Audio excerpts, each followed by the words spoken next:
You're given a program that inefficiently counts vowels in text one word at a time. For each word, the function waits and then counts the number of vowels. The passage contains 11 words, but only 5 are unique. As a result, 6 calls repeat the work the function has already done. So how can we count each unique word once, then reuse its result whenever that word appears again? That's what we'll do in these exercises, one step at a time, using memoization. But before we implement memoization, let's get a baseline for how long our program takes to run.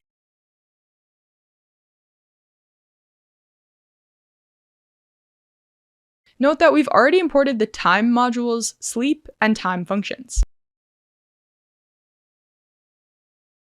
When we run the code, the output shows every word beside its vowel count.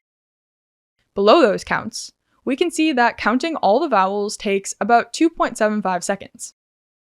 Most of that runtime comes from the 11 quarter-second pauses.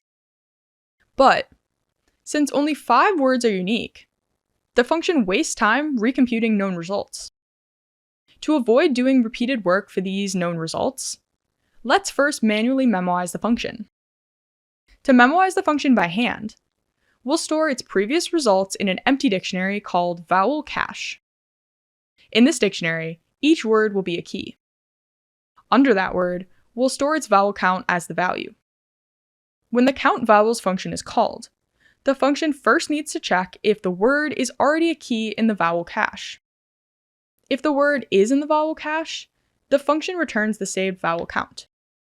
Because that return happens before the pause, repeated words skip the delay entirely. If the word is not in the vowel cache, the function continues to the existing vowel counting code. Once the function has calculated the vowel count, we store that result in the vowel cache under the current word.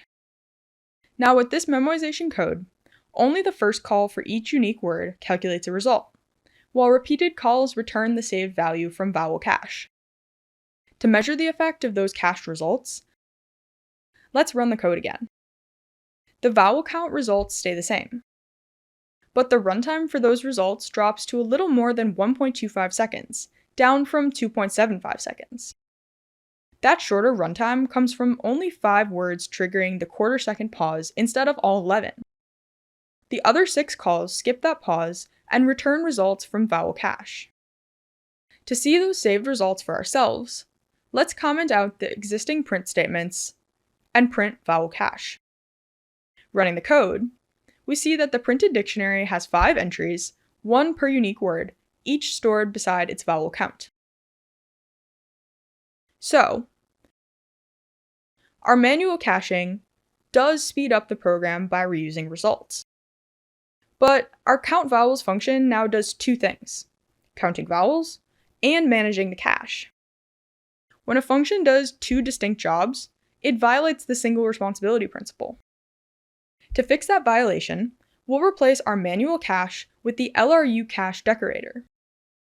If you're not familiar with how decorators work, check out our main video on them linked in the description.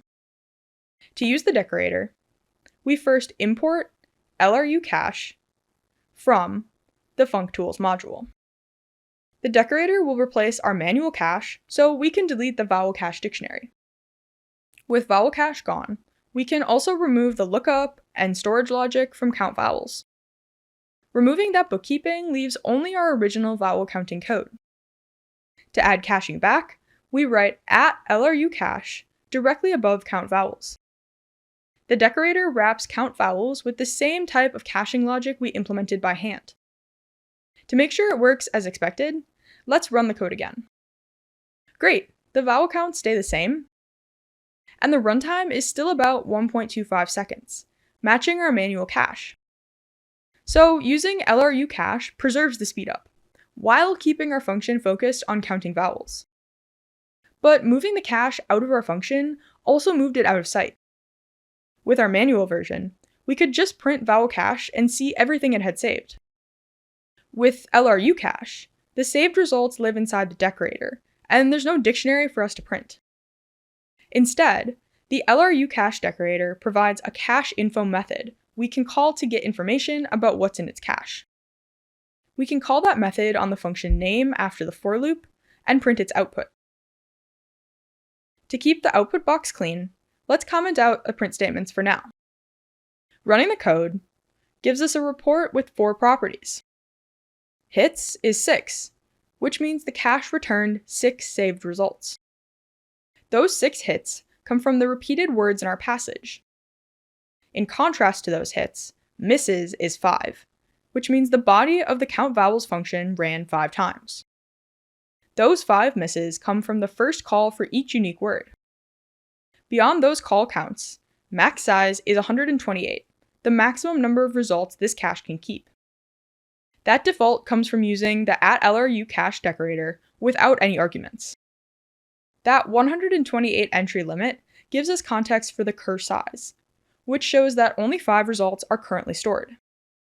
So the cache currently holds 1 saved result for each unique word. With only 5 results stored though, this passage comes nowhere near the 128 entry limit. To see what happens when the cache reaches that limit, we'll run a much longer passage. This passage contains 324 word strings, and 241 of them are unique. That's a lot. So let's fold the string so we can see our code again.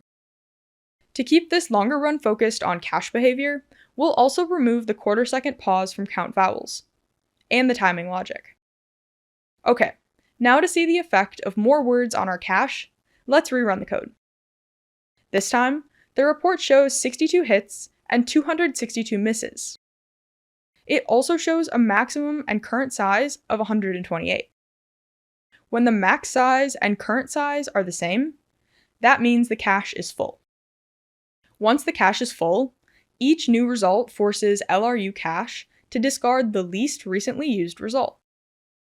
So when the cache is full, it's very possible that the same result will be recomputed more than once. In our case, we know 241 of the 262 misses are guaranteed, because each of the 241 unique words in the text string has to be computed once before its result can be saved. The other 21 misses are those recomputations, repeated words whose saved results had been already discarded. In contrast, the 62 hits came from repeated words whose saved results were still in the cache. So the upper limit on this cache keeps memory under control, but it can lose results that the function needs again. If we want the cache to keep every result it computes, we can remove the cache size limit. To remove that limit, we set the decorator's max size to none. Rerunning the code, this new report gives us 83 hits and 241 misses. It also gives us max size equals none and a current size of 241. A max size of none means the cache has no entry limit. Without that limit, cur size grows to 241. The cache now holds 1 saved result for every unique input. Compared with before, when we had a cache max size, the unbounded cache gives us 21 more hits and 21 fewer misses. That prevents 21 recalculations, but the cache consumes more memory. So an unbounded cache could take up a lot of memory if you aren't careful. Awesome! You now understand how to memoize a function and how to stop wasting time recomputing known results. If you'd like to learn more about decorators, we've left a video on them linked in the description. We're working on lots more Python explainer videos like this one, so be sure to subscribe so that you don't miss out. If you have any questions or topics that you'd like to learn more about, let us know in the comments below. We'd love to hear from you. Thanks for watching!